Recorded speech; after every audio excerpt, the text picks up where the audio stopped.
नमस्कार, math fever में आपका स्वागत है। मैं विवेक सिंह। आज हम पढ़ेंगे एक्सरसाइज 10.2 में, मगर उससे पढ़ने से पहले हम इवेंट्स के बारे में पढ़ेंगे और इवेंट्स के बारे में जो अलग अलग टाइप्स के इवेंट्स पाए जाते हैं उसके बारे में देखेंगे। फिर हम अपनी एक्सरसाइज को स्टार्ट करेंगे। आओ हम अपनी एक्सरसाइज को स्टार्ट करने से पहले इवेंट्स के बारे में पढ़ते हैं। तो हमारा फर्स्ट इवेंट है, इवेंट्स क्या होता है? Any subset E of a sample space S is called an event. Event वो होता है किसी भी सैंपल स्पेस में जो भी घटना होती है उसे हम इवेंट बोलते हैं। सीधी सी बात ये है कि हम हिंदी में उसको घटना बोलते हैं और इंग्लिश में हम उसे इवेंट बोलते हैं।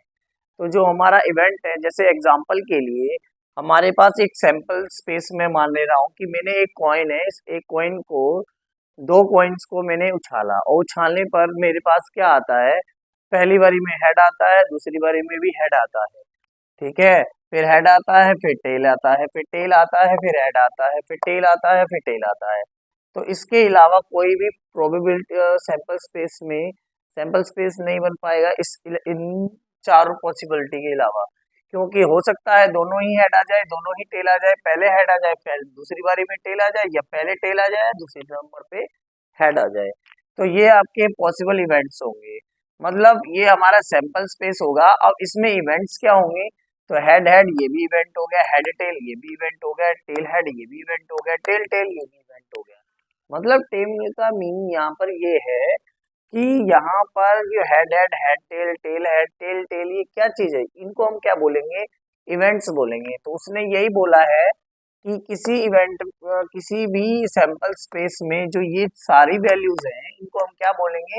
इवेंट्स बोलेंगे। हिंदी में इन्हें हम घटना बोलते हैं। जो हमारा घटना घटी है, मतलब घटना का यहाँ मतलब ये है कि हेड हेड आ रहा है, हेड टेल आ रहा है, मतलब कॉइन उछालने पर हमारे पास क्या आ रहा है, क्या आउटकम आ रहा है, वही हमारे क्या होगा? इवेंट होगा।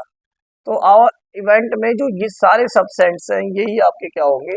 सैंपल स्पेस के। इसे हम क्या बोलेंगे? इवेंट बोलेंगे। अब टाइप्स ऑफ इवेंट्स की बात करते हैं। तो पहला है इम्पॉसिबल और श्योर इवेंट। इम्पॉसिबल का मीन क्या है? In fact phi is called impossible event. Impossible event का मीन ये है कोई ऐसी आउटकम, ऐसा कोई काम करना जिसके अंदर कोई भी सैंपल स्पेस में वैल्यू ही ना आए, मतलब कुछ ऐसा काम जिसमें आउटकम ही ना आए, मगर ऐसा कोई नहीं हो सकता काम। जैसे मैं ये बोलूं कि मैं एक कॉइन उछाल रहा हूँ, कॉइन में हेड ही हेड हो, तो ऐसा तो हो नहीं सकता है। तो ऐसे इवेंट को हम क्या बोलते हैं? इम्पॉसिबल इवेंट, ठीक है। और एस सैंपल स्पेस, मतलब ऐसा कि जिसके अंदर वही आउटकम आ जाए। जैसे मैंने बोला कि एक सिक्का है, उसके दोनों साइड पे हेड ही है, तो उसमें क्या या तो वो सैंपल स्पेस आ जाएगा या सैंपल स्पेस बिल्कुल ही खाली रहेगा, ठीक है। दूसरे नंबर पे है the whole sample space is called sure event, मतलब वो वही इवेंट वापस से घूमकर आ जाए जो हमारे पास गिवन हो। मतलब मैंने बोला एक सिक्का है जिसपे हेड ही है, और हेड एक साइड पे भी हेड है, दूसरे साइड पे भी हेड है, और उसको उछालेंगे तो हमारे पास हेड ही गिवन होएगा। तो इसलिए ये हमारा क्या कहलाएगा? श्योर इवेंट कहलाएगा, क्योंकि घुमा फिरा के आएगा क्या? सैंपल स्पेस वाला ही वैल्यूज आ जाएगी घुमा फिरा के, ठीक है। नेक्स्ट हमारा है सिंपल इवेंट। सिंपल इवेंट में क्या है? If an event E has only one sample point, simple point of simple sample space is it was called off simple event. Simple event क्या होता है? जैसे हमारे पास एक सैंपल स्पेस बना रखा है, सैंपल स्पेस में मैंने दो कॉइन्स को दोनों बार टॉस किया, और टॉस करने पर ये आउटकम्स आएंगे जो मैं पहले बता चुका हूँ आपको। तो इसमें मेरी सैंपल इवेंट्स क्या से होंगे? सैंपल इवेंट्स जितने भी इवेंट्स हो रखे हैं, E1 HS हेड हेड, ये भी E2 head tail, E3 tail head, E4 tail tail. तो ये हमारे क्या हो गए? सिंपल इवेंट्स हो गए। शायद आपको यहाँ तक क्लियर हो रहा होगा। नहीं आपको क्लियर होता है तो इस वीडियो को आप रिवाइंड करके देखिए, जिससे कि ये जो कोई भी क्वायरी आपको जो बिल्कुल छोटे छोटे पॉइंट है, मैं बताता जरूर हूँ, मगर आपको नहीं समझ आता तो एक दो बार आप उसको रिपीट करके देखेंगे वीडियो को, तो बिल्कुल क्लियर हो जाएगा कि मैं कहना क्या चाहता हूँ। आगे नेक्स्ट पॉइंट पे आइए हम थर्ड कंपोनेंट इवेंट देखें। तो कंपोनेंट इवेंट क्या होता है? Component event, sorry compound event, if and event has more than one sample point it is called compound event. Compound event में क्या होगा? सैंपल पॉइंट में से हम कुछ वैल्यूज उठाएंगे, जैसे कि हम देखते हैं, अभी एग्जांपल में देखेंगे कंपाउंड इवेंट क्या होता है? In the experiment if a tossing a coin is thrice, मगर एक एक्सपेरिमेंट कर रहे हैं जिसके अंदर एक कॉइन को हम 3 बार उछालते हैं, तो उछालने पर वो इवेंट में क्या मांग रहा है, चलो उसकी कंडीशंस को देखें। तो कंडीशन, पहली कंडीशन है ई पॉइंट में कि एग्जैक्टली ऑन हेड अपीयर्ड, मतलब है कि कॉइन को जब हम उछालेंगे तो हेड हमारा आएगा, हेड आएगा कम से कम, हेड तो आना ही चाहिए। अगला है एफ में, at least one head is appeared, मतलब कम से कम हेड आएगा ही आएगा, ज्यादा बार आए तो कोई बात नहीं, मतलब एक बार तो हेड आएगा ही आएगा। फिर है at most one head is appeared, मतलब ये है कि ज्यादा से ज्यादा एक बार हेड आएगा ही आएगा, या ना भी आए तो कोई बात नहीं है। तो उसको हम लिखेंगे कैसे, आओ देखते हैं। ये सभी के सभी क्या होंगे, are all component events, compound events, the subset of S associated with this events are, मतलब द सबसेट का मतलब ये है इनके जो हम सैंपल स्पेस बनाएंगे उस सैंपल स्पेस के अंदर इसकी जो सबसेट्स होंगे हम उसको लिख रहे हैं। तो देखें ई वाले सबसेट में क्या लिखा जाएगा, तो ई वाले सबसेट में उसने बोला exactly one head is appeared, मतलब एक बार तो हेड आएगा ही आएगा। तो देखो अब मान लो मैंने पहली बारी में उछाला, हेड आ गया, दोनों बारी में क्या आ गया, टेल आ गया, पहली बारी में टेल आ गया, दूसरी बारी में हेड, लास्ट वाले में टेल। इसी प्रकार दोनों बारी में टेल आ गया, लास्ट बारी में क्या आ गया, हेड आ गया। तो इसमें ये बात पूरी तरीके से माननी हो गई कि exactly one head is appeared, एक हेड एक बारी आया है कॉइन 3 बार उछालने पर, एक से ज्यादा मांगा नहीं है, ओनली एक बार मांगा है। इसलिए आपके सबसेट वाले ई के अंदर हमने देखा है कि हेड एक ही बार आ रहा है, पहली बार वन पोजीशन पे, फिर सेकंड पोजीशन पे, फिर थर्ड पोजीशन पे। शायद आपको क्लियर हो गया होगा। नेक्स्ट एफ वाले सबसेट में बोला है at least one head is appeared, मतलब कम से कम एक बार तो हेड आई, और ज्यादा से ज्यादा कितना भी आ सकता है। तो देखें आप, तो आपका head tail tail, tail head tail, tail tail head, head head tail, head tail head, tail tail head head, head head head. तो आप देख सकते हैं पहले हमारा हेड एक बार अपीयर हुआ फर्स्ट पोजीशन पे, सेकंड पोजीशन पे, थर्ड पोजीशन पे, फिर फर्स्ट पोजीशन सेकंड पोजीशन पे दोनों पे हेड अपीयर हुआ, फिर फर्स्ट पे थर्ड पे हेड अपीयर हुआ, फिर सेकंड और थर्ड पे अपीयर हुआ, फिर तीनों टाइम हेड अपीयर हुआ। मतलब ये है कि एटलीस्ट कम से कम एक बार आए, या ज्यादा से ज्यादा जितनी बार हमने कॉइन उछाला है, तो कॉइन हमने 3 बार उछाला है तो तीनों बार हमारा हेड अपीयर हुआ है। पहले हमने दिखाया कि हेड आया तो हेड कितनी बार हम लिख सकते हैं, पहली पोजीशन पे, सेकंड पोजीशन पे, थर्ड पोजीशन पे, फिर फर्स्ट सेकंड दोनों पोजीशन पे, फर्स्ट थर्ड पोजीशन पे, सेकंड थर्ड पोजीशन पे, फिर फर्स्ट सेकंड थर्ड पोजीशन पे, तीनों पोजीशन पे। ठीक है, ये सारे के सारे जितने भी हमारे ये इवेंट्स बन, सैंपल स्पेस के जितने भी इवेंट्स बन रहे हैं वो सैंपल स्पेस के अंदर से ही उठाए गए हैं, कहीं बाहर से नहीं उठाए हैं, क्योंकि इसके बारे में हम पहले एक्सरसाइज 16.1 में कर चुके हैं। नहीं आपको पता है तो आप पीछे वाली एक्सरसाइज को देखें, फिर आप इस वीडियो पे आएंगे तो आपको ज्यादा क्लियर होगा। तो आगे देखें जी वाले, उसमें क्या सबसेट में पूछा है at most one head is appeared, मतलब ये है कम से कम तो एक आए या ना भी आए हेड तो चलेगा, मतलब एक बारी तो, एक बारी ज्यादा से ज्यादा तो एक तो हेड आना ही चाहिए, और कम से कम ना भी आए तो कोई बात नहीं है। तो देखो टेल टेल टेल, मतलब हेड एक बारी भी नहीं आया, ठीक है, मैंने क्या बोला, ना भी आए तो भी चलेगा, मगर एक हेड आ जाए, मगर कम से कम एक हेड आ जाए, या तो ना भी आए तो चलेगा। तो देखो इसमें एक भी हेड नहीं आया, एक हेड आ गया, एक हेड आ गया, एक हेड आ गया, मगर मतलब हेड इसमें 2 बार नहीं आएगा, मगर कम से कम एक बार आ सकता है, या ना भी आए तो चलेगा। एटलीस्ट में क्या होता है, एटलीस्ट में याद रखें, एटलीस्ट के अंदर कम से कम एक बार, उससे ज्यादा भी आ सकता है, मगर एटमोस्ट में क्या होता है, एक बार आएगा या ना भी आए तो भी चलेगा, मगर एक से ज्यादा बार कोई भी वैल्यू, चाहे हेड बोली हो चाहे टेल बोली हो, एक से ज्यादा बार नहीं आएगी। शायद आपको इतना समझ आ गया होगा। तो नेक्स्ट में देखेंगे म्यूचुअली एक्सक्लूसिव इवेंट और म्यूचुअली एग्जॉस्टिव इवेंट। तो है म्यूचुअली एक्सक्लूसिव इवेंट्स, हम एक सैंपल स्पेस ले रहे हैं जिसमें एक डाई को रोल करते हैं, तो सैंपल स्पेस में 1 to 6 नंबर्स आएंगे, डाई को रोल किया। म्यूचुअली एक्सक्लूसिव के बारे में समझेंगे, ध्यान से देखिएगा, बहुत ही इंपॉर्टेंट है और क्वेश्चन पेपर में पक्का पूछा जाता है। तो 1 से 6 तक की वैल्यूज तक देखेंगे। हमने एक इवेंट कंसीडर किया है, क्या कंसीडर एन इवेंट ए ए के अंदर वो नंबर अपीयर होते हैं जो कि ऑड नंबर्स हैं, बी में वो नंबर अपीयर होते हैं जो कि इवन नंबर्स हैं। तो उसके हिसाब से हमने इवेंट बना लिए 135 और बी में बना दिए 246। ठीक है, अब वो म्यूचुअली एक्सक्लूसिव मीन्स क्या होता है वो मैं बता रहा हूँ। ए और बी में मैं इंटरसेक्शन कर दूं, ए और बी में क्या कर दूं, इंटरसेक्शन, मतलब ऐसे नंबर्स जो कि बी और ए में दोनों में कॉमन है। तो आप देख सकते हैं ए और बी के अंदर कोई भी नंबर कॉमन नहीं है।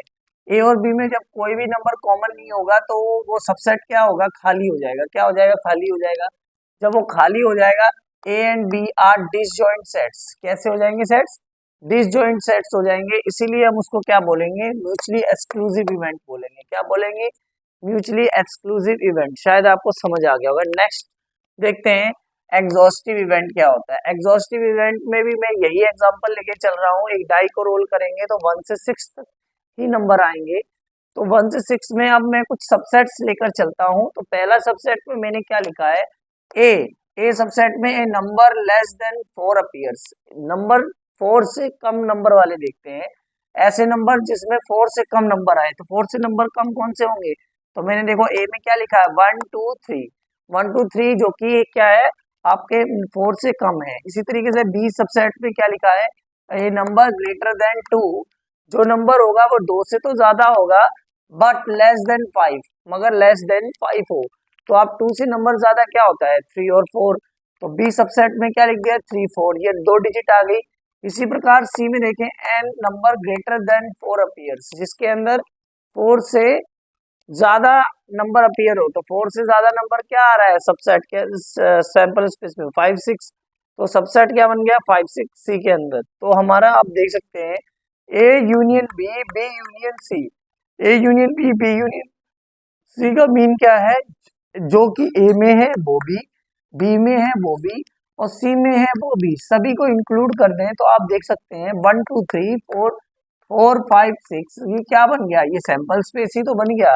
जब इन तीनों का यूनियन लेकर सैंपल स्पेस बन जाए, मतलब ऐसे इवेंट जिन इवेंट्स का टोटल लेकर सैंपल स्पेस बन जाएगा, तो उसे हम क्या बोलते हैं, एग्जॉस्टिव इवेंट बोलते हैं। क्या बोलते हैं, एग्जॉस्टिव इवेंट बोलते हैं। तो देखो लिखा है such events A B and C are called exhaustive events. ऐसे इवेंट्स को, मतलब जितने भी इवेंट्स हैं उन सबका हम यूनियन ले लें और हमारा क्या बन जाए, टोटल से सैंपल स्पेस बन जाए, तो उसे हम क्या बोलते हैं, एग्जॉस्टिव इवेंट बोलते हैं। शायद आपको यहाँ तक समझ आ गया होगा।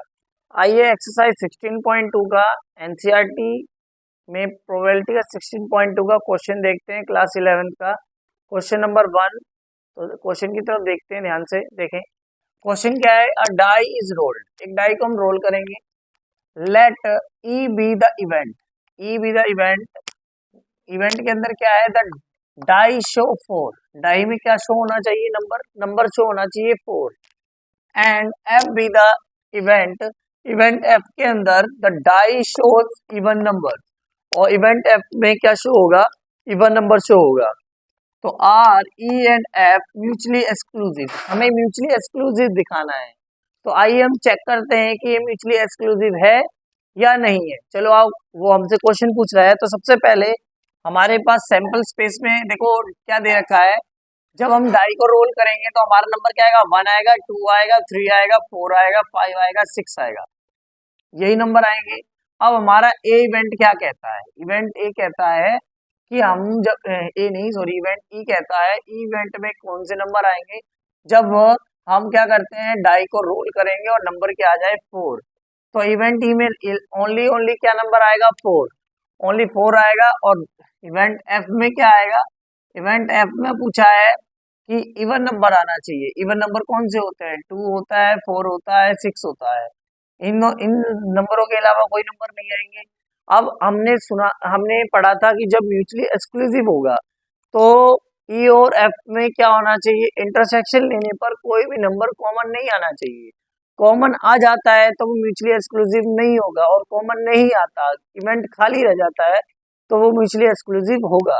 तो देखें आप, ई और एफ का मैं क्या ले लूंगा, इंटरसेक्शन लूंगा ई और एफ का। तो ई और एफ का इंटरसेक्शन लेने पर आप देख सकते हैं, ई और एफ का इंटरसेक्शन लेने पर 4 दोनों में ही कॉमन है। तो दोनों में कॉमन आ रहा है, ये नॉट इक्वल टू 5 आ रहा है, 5 तो आ नहीं रहा। इसलिए ई and F both events are not mutually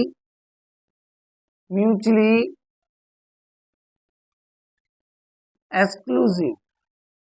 शायद आपको समझ आ गया कि ये इक्वल आ जाता किसके, 5 के, मतलब डिसजॉइंट हो जाता तो म्यूचुअली एक्सक्लूसिव होता, और डिसजॉइंट नहीं होता तो ये म्यूचुअली एक्सक्लूसिव नहीं होता। शायद आपको यहाँ तक समझ आ गया। क्वेश्चन नंबर 2 देखते हैं। चलो, क्वेश्चन नंबर 2 में हमारे पास क्या है, अ डाई इज थ्रोन, एक डाई को हम थ्रो करेंगे। डिस्क्राइब द फॉलोइंग इवेंट्स, हमें इवेंट्स को डिस्क्राइब करना है।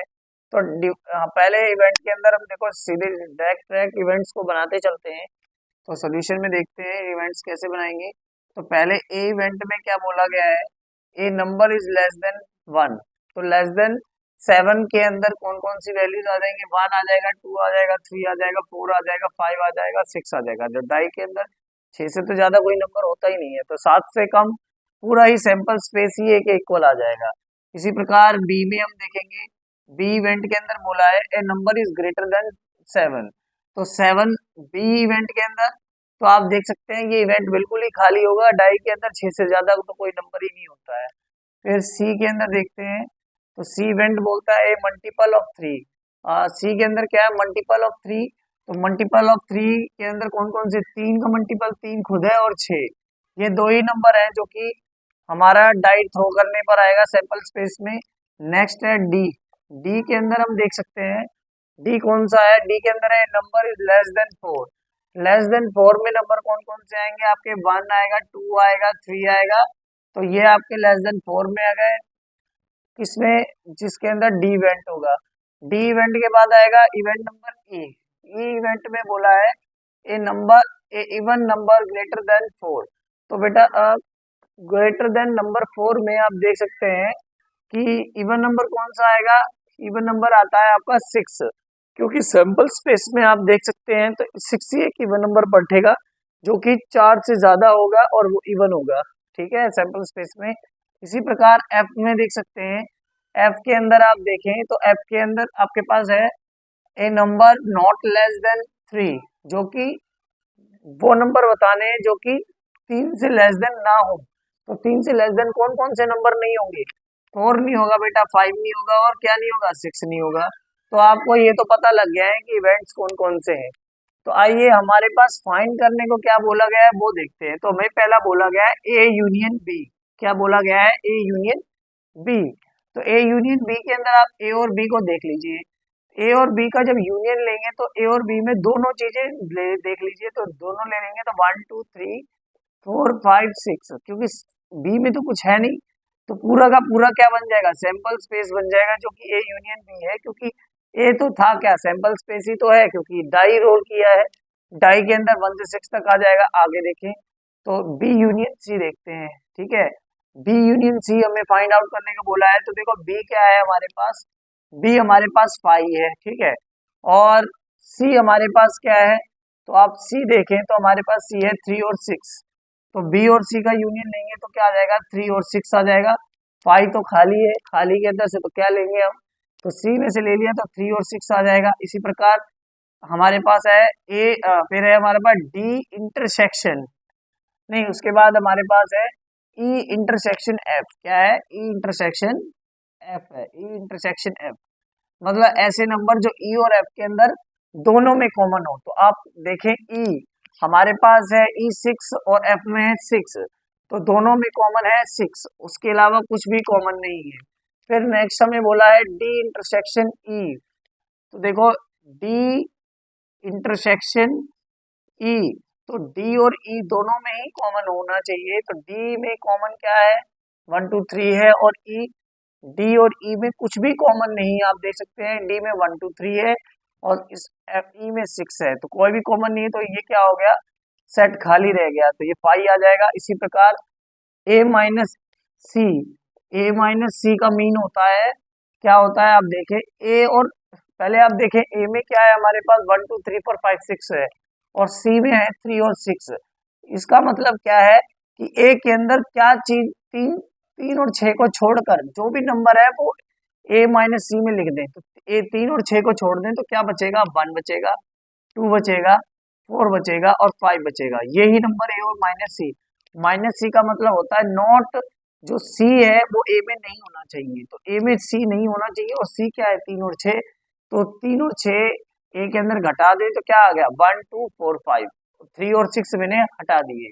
इसी प्रकार डी माइनस ई, डी माइनस ई का मीन है कि ई डी के अंदर नहीं होना चाहिए। देखो डी हमारे पास है 1 2 3 और ई हमारा 6 है, तो डी के अंदर वैसे भी 1 1 2 3 में ई 6 है नहीं, तो बस हमारा क्या बचेगा 1 2 3 ही बचेगा। यहाँ तक आपको समझ आ गया होगा। नेक्स्ट है हमारे पास डी माइनस ई आ गया, फिर आ गया हमारे पास E intersection F dash. E intersection F dash का मतलब क्या है, ई ई का पहले तो आप देखें एफ डैश क्या होगा, पहले हमें क्या फाइंड आउट करना पड़ेगा, एफ डैश। तो एफ डैश का मतलब होता है कि एफ क्या वो नंबर जो कि एफ में नहीं है। तो देखिए यहाँ एफ डैश क्या होता है, फिर हम इसका इंटरसेक्शन निकालेंगे। तो एफ हमारे पास है 4 5 6, तो 4 5 6 को छोड़कर नंबर क्या बचा, 1 बचा, 2 बचा, 3 बचा, बस यही बचेगा 4 5 6। तो एफ के अंदर जो चीज नहीं है वो एफ डैश होगा, तो वो लिख दिया। अब हमें क्या निकालना है, हमें निकालना है ई इंटरसेक्शन एफ डैश।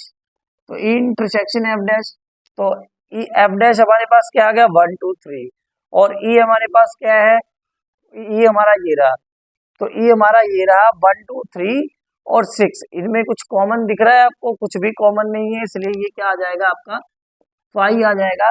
तो आप इसको एक बारी वीडियो को रिवर्स करके देख सकते हैं, जितनी भी वैल्यूज मैंने हैं इन्हीं में से निकाली हैं। कोई भी वैल्यू में आपको डिफिकल्टी लगती है तो आप कमेंट कर सकते हैं, बिल्कुल सिंपल वे में आपको बार बार वीडियो को रिपीट करके देखेंगे तो सारा का सारा सिंपल ही है। बस आपको पिछला जो एग्जाम्पल समझाया था उसी को यूज करके ही इसमें मैंने वैल्यूज को लिखा है। ए माइनस सी का मीन ये है कि सी में जो भी वैल्यूज है वो ए में नहीं होनी चाहिए, तो ए में सी की वैल्यूज मैंने माइनस कर दी। इसी प्रकार डी माइनस सी में ई की जो वैल्यूज है वो डी में नहीं होनी चाहिए, तो डी में तो वो वैल्यू वैसे भी नहीं है, इसलिए 1 2 3 लिख दिया। यहाँ तक आपको समझ आ गया होगा। एक बारी वीडियो को आप रिपीट करके देखना, क्वेश्चन नंबर 2 इंपॉर्टेंट है और पेपर में काफी ज्यादा पूछा भी जाता है। यहाँ पर एक मिस्टेक हो गई है, यहाँ पर मिस्टेक क्या हुई है हमारे पास, एफ के अंदर उसने बोला था a number is not less than 3, तो 3 से कम नहीं होना चाहिए नंबर, तो 3 से कम ना होने का मतलब यहाँ पर 3 भी इंक्लूड होगा, 3 4 5 6 आएगा। 3 से कम नंबर में तो 1 2 हो गए ओनली, 3 भी इसमें इंक्लूड होगा। और एफ में क्या चीज नहीं है, तो आप एफ डैश देखेंगे तो यहाँ पर एफ डैश में 3 नहीं आएगा आपका। क्यों नहीं आएगा 3, इसलिए नहीं आएगा क्योंकि एफ डैश का मतलब क्या हो गया, एफ डैश में कौन कौन से नंबर आ रहे हैं 3 4 5 6, तो 3 यहाँ पर इंक्लूड हो गया, तो एफ डैश में 3 नहीं आएगा आपका। यहाँ पर इस पॉइंट में ही गलती हुई थी, बाकी आपका ये क्वेश्चन बिल्कुल बिल्कुल सही है। आइए हम क्वेश्चन नंबर 3 की ओर देखते हैं और समझते हैं क्या है क्वेश्चन में। तो क्वेश्चन नंबर 3 में हमारे पास है an experiment involve the rolling a pair of dice and recording the numbers that comes up, describe the following events. तो वो ये कह रहा है कि 2 पेयर हैं डाइस के और हम उसको लुढ़काते हैं और इवेंट देखते हैं। तो इवेंट में पहले इवेंट में क्या कहा गया है, the some is the greater than 8। उन दोनों का जो जोड़ है वो कितना होना चाहिए, जब डाइस को दोनों को लुढ़काएंगे तो उन दोनों का जो जोड़ होना चाहिए वो 8 से ज्यादा होना चाहिए। तो आप देख सकते हैं मैंने पहला नंबर लिया है 3 और 6 इवेंट में, क्योंकि इन दोनों का जो जोड़ है वो 3 और 6 वो क्या है 9 आ जाता है, जो कि किससे ज्यादा है 8 से ज्यादा है। इसी प्रकार उन दोनों को उल्टा कर दें तो 6 और 3 भी क्या है, इन दोनों का जो भी जोड़ है वो कितना आ जाएगा 9 आ जाएगा। इसी प्रकार 9 का जोड़ दोबारा से देखें तो 4 और 5 का भी जो प्लस होता है वो 9 होता है, और 5 और 4 का भी जो प्लस होता है वो भी क्या होता है 9। इसी प्रकार 4 ले लें और 6 ले लें, इन दोनों का जोड़ क्या आएगा 10, और 6 और 4 का भी इन दोनों का जोड़ भी क्या आएगा 10 आएगा। हम ऐसा देखेंगे कि जिनका जोड़ है वो 9 10 11 12 इनके बीच में ही आ सकता है, क्योंकि डाई का जो लास्ट डिजिट है 6 उससे ज्यादा तो 12 से ज्यादा तो कोई नंबर आ ही नहीं सकता जिसका जोड़ 12 से ज्यादा आ जाए। तो हमने उससे पहले वाले नंबरों का देखना है कि किन दो नंबरों का जोड़ 8 से ज्यादा आता है, तो वही हम देख रहे हैं 4 और 6 6 और 4 5 और 6 6 5 6 5 और 6 6, तो इन दोनों का जो प्लस है वो कितना आ जाएगा, 12 आ जाएगा। नेक्स्ट आगे देखें तो बी इवेंट में क्या कहता है, 2 अकर्स ऑन आइदर डाई, किसी ना किसी एक डाई में 2 आना कंपलसरी है, वो ये कहना चाह रहा है। तो हम देखो हमने क्या लिख लिया, 2 1 2 2 2 3 2 4 2 5 2 6, पहले नंबर पे मैंने 2 फिक्स कर दिया है और आगे वो नंबर जैसे हमेशा हम इवेंट में लिखते हैं उसी प्रकार से मैंने लिख दिया, ठीक है।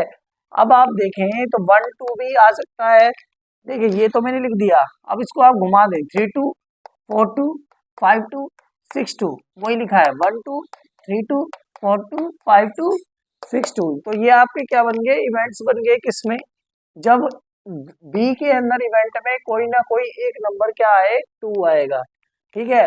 अब नेक्स्ट वो बोलता है द सम इज एटलीस्ट 7, जिनका सम कम से कम 7 से 7 होना चाहिए, कम से कम वो 7 से ज्यादा हो सकता है, एंड द मल्टीपल ऑफ 3, मगर जो सम होना चाहिए वो किसका मल्टीपल होना चाहिए, 3 का मल्टीपल होना चाहिए। तो आप मुझे बताएं कि 7 से ज्यादा वो नंबर बताएं जो कि 3 का मल्टीपल हो। तो आप देख सकते हैं मैंने आपको बताया कि डाई के अंदर लास्ट जो डिजिट होती है वो दोनों ही डिजिट 6 6 की होती है, जिनका प्लस होता है 12। 12 से ज्यादा तो जा नहीं सकता, अब 7 से ज्यादा और 12 से कम ऐसी कितनी वैल्यूज आ सकती हैं जो कि 3 के टेबल में आती हो। तो आप देख सकते हैं कि 3 के टेबल में 7 से ज्यादा नंबर आता है 9 और आता है 12। 9 और 12 के बीच में ही 2 ही डिजिट ऐसी हैं जिनका जोड़ जो कि 3 के पाड़े में आता है और 7 से ज्यादा भी है, तो उसी के बारे में हम लिखेंगे, देखो ध्यान से। तो हमने लिखा 3 6, इन दोनों का जोड़ क्या आएगा 9 जो कि 3 के टेबल में आता है, 6 3, इन दोनों का भी जोड़ क्या है 9 जो कि 6 के टेबल में आता है, सॉरी 3 के टेबल में आता है, 5 और 4, इन दोनों का जोड़ भी 9 है जो कि 3 के टेबल में आता है, 4 5 उसका भी जोड़ क्या है 3 के टेबल में आता है, 6 6 जो है नंबर 12 जो कि 3 के टेबल में आता है। इसी प्रकार हमारा सी इवेंट का हमारा क्या बन गया, हमने बना लिया सैंपल स्पेस। अब आगे सुने वो क्या पूछता है, which pair of these events are mutually exclusive, इनमें से कौन सा इवेंट, कौन कौन से इवेंट्स है जो कि म्यूचुअली एक्सक्लूसिव है। तो म्यूचुअली एक्सक्लूसिव के लिए आप देख सकते हैं A intersection B, A intersection B में आप देखें तो ऐसा ए में और बी में कोई भी ऐसा आपको पेयर नहीं दिख रहा होगा जो कि कॉमन आएगा, इसीलिए हमारा ये क्या होगा, जो खाली रह जाएगा, ठीक है, जो इन दोनों का इंटरसेक्शन क्या रह जाएगा, खाली, इसलिए are mutually exclusive, A intersection B are mutually exclusive. इसी प्रकार बी इंटरसेक्शन सी भी क्या आएगा, म्यूचुअली एक्सक्लूसिव आएगा, क्योंकि बी और सी में भी ऐसा कोई भी पेयर नहीं है जो कि कॉमन आ रहा है, इसलिए ये दोनों क्या हो जाएंगे, म्यूचुअली एक्सक्लूसिव हो जाएंगे। अब आपके मन में एक क्वेश्चन आएगा कि ए इंटरसेक्शन सी क्यों नहीं है, आप ये भी देख सकते हैं ए इंटरसेक्शन इसलिए नहीं है क्योंकि ए और सी में देखो 3 6 कॉमन आ रहा है, 6 3 कॉमन आ रहा है, 5 4 कॉमन आ रहा है, 5 4 4 5 कॉमन आ रहा है और 6 6 कॉमन आ रहा है, इसलिए ए इंटरसेक्शन बी तो म्यूचुअली एक्सक्लूसिव नहीं हो सकता। इसलिए हमारा म्यूचुअली एक्सक्लूसिव वाले कौन से हैं, A intersection B, B intersection C. शायद आपको क्वेश्चन नंबर 3 तक यहाँ तक समझ आ गया होगा, और आपको मेरी वीडियोस पसंद आती हैं और अच्छी लगती हैं तो मेरे चैनल को सब्सक्राइब कीजिए। मेरे चैनल का नाम मैथ्स फीवर है, और कमेंट कीजिए और लाइक कीजिए, शेयर कीजिए, और वीडियो समझ आती हैं, अच्छी लगती हैं तो अपने फ्रेंड्स को मेरे चैनल के नाम के बारे में बताएं और उनकी भी हेल्प कीजिए, जिससे कि आगे चलकर अपने आपके फ्रेंड की हेल्प हो सके। और मेरे चैनल को देखने और समझने के लिए क्वेश्चनों को धन्यवाद। आपका समय शुभ रहे।